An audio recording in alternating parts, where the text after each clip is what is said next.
네, 박기대 연준위원들의 발언과 현재 미국의 두 가지 고민거리에 대해서 오늘 함께 논의해 보도록 하겠습니다. 네, 연관님 이제 최근에 또 연준 위원들이 그동안은 계속 좀 매파적인 발언들을 내뱉다가 최근에 약간씩 분위기가 좀 바뀌는 것 같더라고요. 네, 당장 오늘 아침까지만 해도 오스탄 굴스비 총재가 사실 더 이상의 기준금리 인상에 대한 필요성이 있느냐에 대한 논의를 좀 할 필요가 있다의 식으로 얘기를 해왔죠. 그러니까 최근에 인플레이션 안정화가 일시적인 추세가 아닐 수 있다. 이게 지금 하향 안정이 지속적으로 이제 유지될 수가 있다. 이런 발언을 하면서 최근 사실 카시카리 연은 총재라든지 오스탄 굴스비 연은 총재라든지 많은 연준 위원들이 노비시한 발언을 조금씩은 내뱉고 있다라고 지금 생각하고 있고요. 이런 어떤 발언들이 과연 이제 미국 경제 상황을 놓고 발언을 하고 있는 것이냐, 아니면 일종의 시장의 기대 인플레이션을 제어하기 위한 그러한 어떤 의도된 발언이냐, 이런 거에 따라서 우리가 좀 더 생각을 달리할 필요가 있다, 좀 이렇게 말씀드리고 있습니다. 네, 그렇군요. 연준 위원들이 그동안은 고금리가 좀 장기화될 것이다, 우리는 아직까지는 경계를 하고 있다, 지표를 볼 것이다, 이런 발언들을 내놓다가 그럼 발언 수위가 점점 이렇게 비둘기파적으로 바뀌는 이유는 뭘까요? 아무래도 방금 말씀드렸다시피 최근에 미 10년물 국채금리가 4.8%까지 올랐다가 최근에는 4.6%에서 7% 정도로 소폭 좀 하향 안정화된 그러한 추세를 보이고 있습니다. 미국의 10년물 국채 금리가 급등하게 된다면 사실 비정부 입장에서는 실질 금리의 상승뿐만이 아니라 긴축 환경이 지속되기 때문에 본인들의 물가 상승 압력을 잡을 수 있다는 면에서는 긍정적이지만, 반대로는 본인들의 정부 부채에 대한 이자 부담이 급격하게 올라간다라는 얘기가 되고요. 미 국채 금리는 사실 시중 금리 중 하나이기 때문에 시장 내에서의 금리가 모두 올라간다라고 저희가 해석할 수가 있거든요. 그럼 금리가 빠르게 올라가는 이러한 현상 자체가 정부 입장에서는 사실 달갑지가 않을 수가 있죠. 오르더라도 좀 천천히 소폭 올라야 되는데 이게 급격하게 올랐다가 급격하게 내리는 이러한 변동성 장세 자체는 금융 환경 내에서의 불안정성을 높이기 때문에 좀 금리 인상 속도를 조절할 필요성이 있었다라고 좀 말씀드릴 수가 있고요. 그러한 측면 내에서 대표적인 인덱스인 10년물 국채금리의 급격한 상승을 방어하기 위한 발언이었다라고 말씀드릴 수가 있습니다. 그래서 10년물 국채금리 같은 경우를 저희가 세부적으로 좀 나눌 수가 있는데, 이러한 어떤 구성 요소 같은 것들 내 가장 중요한 것 중 하나가 텀 프리미엄이라는 게 있어요. 말 그대로 텀이 기간이잖아요. 우리는 기간이 길어지면 길어질수록 그에 따른 프리미엄을 붙여준다라는 건데, 그럼 기간이 길어지면 그 기간 동안의 불확실성이 점차 커지게 마련이잖아요. 그것을 값으로 환산해서 우리가 추가적인 프리미엄을 주겠다라고 말을 할 수가 있어요. 그래서 이제 10년물 국채금리 자체는 단기 실질금리 평균에다가 기대 인플레이션을 더하고 텀 프리미엄에다가 리스크 프리미엄 이렇게 더한 값이다라고 말씀드릴 수가 있고, 단순화하면 이제 흔히 우리가 기준금리가 어디까지 갈 거냐의 평균 그 기준금리 예상치에다가 이 텀 프리미엄 불확실성을 더한 값이다라고 우리가 흔히 공식화하는데, 이 뒤에 텀 프리미엄에 대한 조절 필요성을 좀 느끼고 있다, 이렇게 말씀드릴 수가 있습니다. 네, 그렇군요. 아무래도 텀 프리미엄이라는 용어는 좀 익숙하지 않으신 분들이 많을 것 같은데, 이 텀 프리미엄은 어떤 걸까요? 방금 이제 개념을 말씀드렸다시피 기간에 따른 프리미엄을 우리가 추가적으로 제공하겠다라는 건데, 사실 실질적으로 지금 텀 프리미엄에 영향을 미치는 요소가 무엇이 있느냐라고 했을 때는, 최근에 부채한도 협상 이후에 미국은 재무부 차원에서 본인들의 재정 적자를 만회하기 위해서 국채를 발행하고 있습니다. 꾸준하게 10년물뿐만이 아니라 2년물, 1년물 다양한 기관들의 다양한 가산 국채 금리들을 꾸준하게 발행을 하면서 돈을 좀 끌어오고 있는 상황이거든요.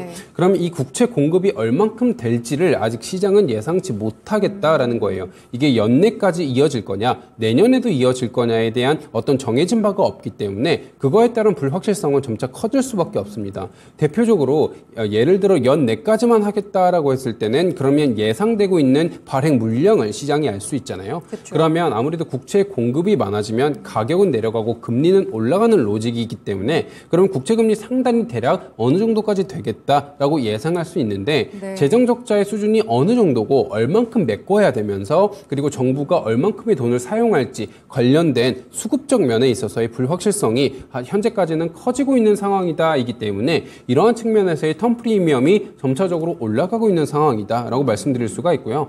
반대로 얘기하면 불확실성이 높아졌기 때문에 턴 프리미엄이 올라간다라는 거는 심리적인 요소가 좀 가미됐다라는 거죠. 네. 불확실성이라는 건 결국엔 사람이 느끼는 심리적인 압박감이니까요. 네. 그렇기 때문에 연준 위원들이 좀 도비적인 발언을 하면서 너희들의 그 불안한 마음을 내가 조금 잠재워주겠다라는 의도를 가지고 얘기했을 때 이 턴 프리미엄이 조금씩은 안정화가 보일 수 있습니다. 그러면 기준금리 예상치는 최근에 터미널 레이지 어느 정도 고점이다라고 컨센서스가 좀 확정된 상황이잖아요. 네. 올라봤자 25bp 정도가 더 오를 맞아요. 거다가 이제 한계치인데 그런 상황에서 지금 국채금리 상승세를 이끄는 턴 프리미엄에 대한 시장의 마은인들을 좀 연준 위원들이 좀 잡아주면서 이런 어떤 국채금리 하락세를 좀 이끌어내고자 최근에 이러한 행보가 좀 보이고 있다 이렇게 말씀드릴 수가 있고요. 어느 정도 조금씩은 효과를 보고 있다라고 생각합니다. 왜냐하면 4.8%까지 올랐던 미 국채 금리가 이제 4.6%에서 7%까지 좀 내려왔잖아요. 물론 최근에 이스라엘과 팔레스타인의 전쟁으로 인해서 아무래도 안전선호 심리가 좀 더 유입되면서 국채에 대한 수요가 올라갔다라고도 그렇죠. 얘기하지만 네. 그런 측면에서 봤을 때는 그럼 다른 안전자산을 한번 보자라는 거예요. 달러 인덱스를 봤을 때 달러 인덱스가 급등을 했을까? 그렇지는 않은 상황이거든요. 현재는 106포인트 초반 정도에서 머무르고 있고요. 네. 그렇다면 엔화 정도가 강세를 보이고 있느냐? 엔화는 아직도 달러 대비 149엔 정도 수준이죠. 그리고 스위스 프랑 같은 것들이 급등을 보이느냐? 스위스 프랑이 물론 최근에는 좀 강세를 보이고 있습니다. 그렇지만 유로화 대비 강세를 보이고 있지 달러 대비 강세를 보이고 있느냐? 그렇지는 않고 있는 상황이거든요. 그래서 안전선호 심리가 유입되기는 했지만 그게 급격하게 유입되지는 않았다. 그렇기 때문에 최근에 미 국채금리 상승에 대한 반락이 4.8%까지 갔던 게 4.6%까지 떨어진 게 전쟁으로 인한 불확실성 때문만은 아니고 최근 연준 위원들의 이러한 발언으로 인해서 어느 정도 효과를 좀 보았다. 이렇게 좀 정리할 수가 있습니다. 그러면 발언도 같이 효과가 있었다면 10년물 국채금리가 좀 장기적인 흐름으로 봤을 때는 좀 어느 정도 수준에서 나타날 거라고 보세요? 아무래도 시장의 컨센서스가 어느 정도까지느냐라는 질문이신 것 같은데 현재까지로는 5%대를 말씀하시는 분도 있고요. 네. 낮아서는 4.5%대까지를 말씀하시는 분이 있습니다. 상당히 레인지가 넓어진 상황이에요. 그렇네요. 그렇기 네. 때문에 이거는 레인지가 왜 이렇게 넓으냐라고 했을 때 지금의 내가 미국 경제를 어떻게 볼 것이냐에 따라서 이제 달라진다라고 말씀드릴 수가 있는데요. 네. 예를 들어 내가 미국 경제가 점차적으로 트리거를 안 좋은 쪽으로 트리거를 보일 거다. 최근에 소비 같은 것도 위축되고 있고 고용시장 내에서 임금 상승률도 점차 떨어지고 있더라. 그런 측면에서 아무래도 미국의 경제가 올해와 다르게 내년은 점차적으로 마이너스 흐름으로 보일 거다라고 판단했을 때는 미 10년물 국채 금리의 하락 안정을 좀 더 베팅을 하겠죠. 네. 반대로 아니다. 아직까지는 미국 경제는 상당히 견고한 상황이다. 그래서 소프트 랜딩보다는 오히려 골디락스 그리고 노랜딩까지도 바라보고 계시는 분들이 있거든요. 이런 분들 입장에서는 하이어 포 롱거에 대한 기조가 내년 상반기를 넘어 하반기까지도 이어질 수 있다라고 주장하시기 때문에 네. 상단을 5%, 뭐 5.2% 이렇게까지도 계속 높여서 제시하고 있는 상황입니다. 네. 그래서 현재는 컨센서스가 몇 프로냐가 중요하다기보다는 레인지가 상당히 넓은 상황 속에서는 어떤 로직을 가지고 자기의 주관을 어디로 가져가느냐, 자기만의 포인트를 정하는 이런 노이즈 국면에서의 어떤 지조가 중요하다. 좀 이렇게 말씀드릴 수 있습니다. 네, 알겠습니다. 지금 또 말씀을 주셔가지고 꼭 이 이야기를 짚어봐야 될 것 같은데 사실 중동에서 지금 전쟁 불안감이 굉장히 커지고 있는 상황이라 미국에서는 좀 어떤 스탠스를 취하게 될지 그리고 이 부분이 시장에는 또 어떤 영향을 가져다 줄까요? 아무래도 중동의 이제 전쟁 입장에서의 미국 포지션이 상당히 좀 애매해요.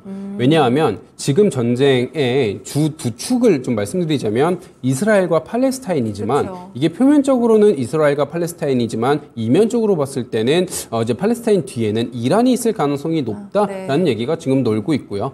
이스라엘의 전통적인 우박은 미국이잖아요. 그렇죠. 그럼 미국 vs 이란 이런 구도가 좀 잘못되면 형성될 수도 있는 상황이거든요. 그리고 반대로 얘기하면 최근 같은 경우 사우디아라비아가 팔레스타인 편에 들었어요. 맞아요. 아무래도 사우디아라비아는 대표적인 순위파고 그다음에 팔레스타인도 같은 종교적 색채를 가지고 있고 이스라엘은 유대교를 믿고 있는 맞죠. 상황이잖아요. 그렇기 때문에 사우디아라비아가 그러니까 이스라엘을 좀 편들 수는 없는 상황이거든요. 근데 지금 전쟁이 일어나기 직전 상황을 저희가 한번 보자면요.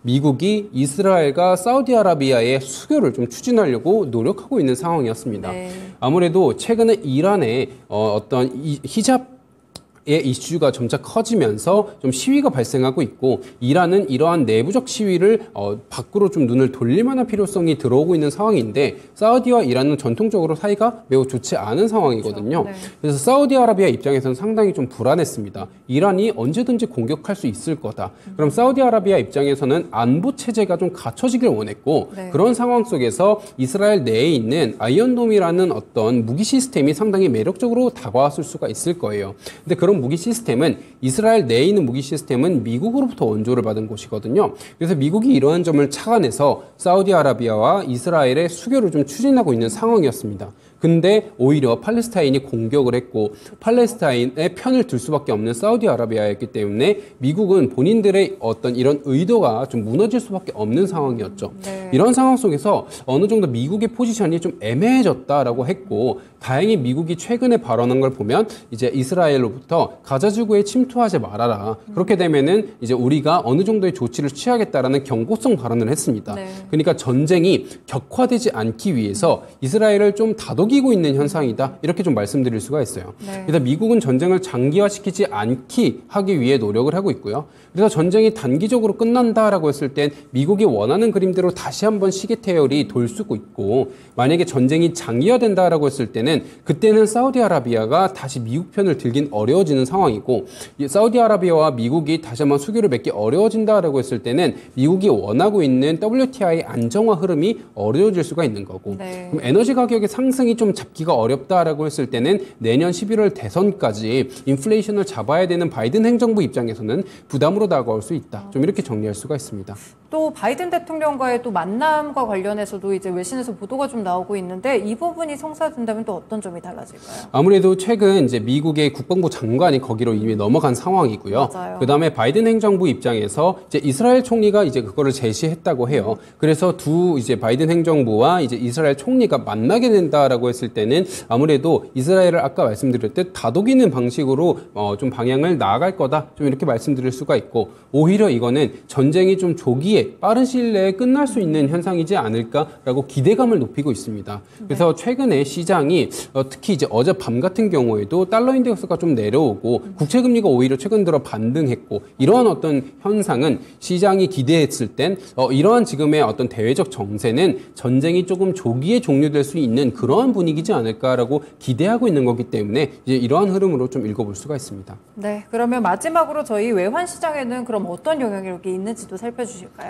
네, 아무래도 방금 말씀드렸다시피 전쟁이 장기화되냐 단기화되냐에 따라서 시나리오가 좀 다른데요. 네. 단기적으로 끝났을 때는 이 전과는 사실 크게 다르지 않은 상황 속에서 제가 이전처럼 말씀드렸듯이 변곡점을 우리는 기대하고 있어야 된다. 연말 또는 내년 초까지는 미국의 소비라든지 고용시장의 변화 가능성이 점차적으로 유입되고 있는 상황이기 때문에 네. 그러한 상황 속에서 하이프론거가 지속될 개연성은 아직까지 높지 않을 수 있다. 그런 상황 속에서의 우리나라의 원달러 환율은 이제 1,400원, 1,300원 중반에서 1,400원 사이에서 고점을 달성하고 네. 다시 한번 내려올 개연성이 있다. 좀 이렇게 말씀을 드리고 있고요.